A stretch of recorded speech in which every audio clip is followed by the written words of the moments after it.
Your job as a parent is to make your child socially desirable by the age of 4.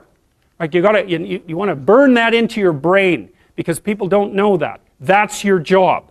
And here's why. It's easy if you think about it carefully. So you imagine you've got a 3-year-old child, and you take that child out in public. What do you want for the child?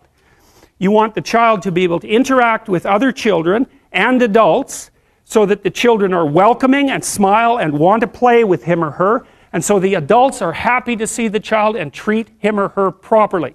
And if your child's a horrible little monster because you're afraid of disciplining them, or you don't know how to do that properly, then what they're going to do is they're going to experience nothing but rejection from other children and false smiles from other parents and adults.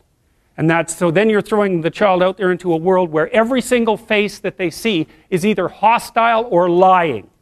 And that's not something that's going to be particularly conducive to the mental health or the well-being of your child. If your child can learn a couple simple rules of behavior, like don't interrupt adults when they're talking too much, and pay attention, and try not to hit the other kids over the head with the truck any more than is absolutely necessary, and share and play properly, then when they meet other kids, the kids are going to try out a few little play routines on them, and that's going to go well, and then they're going to go off and socialize each other for the rest of their lives.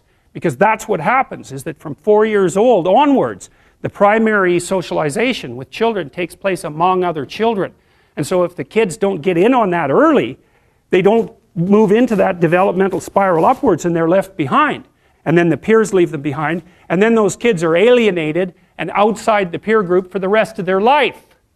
Well, those are the ones that grow up to be long-term antisocial.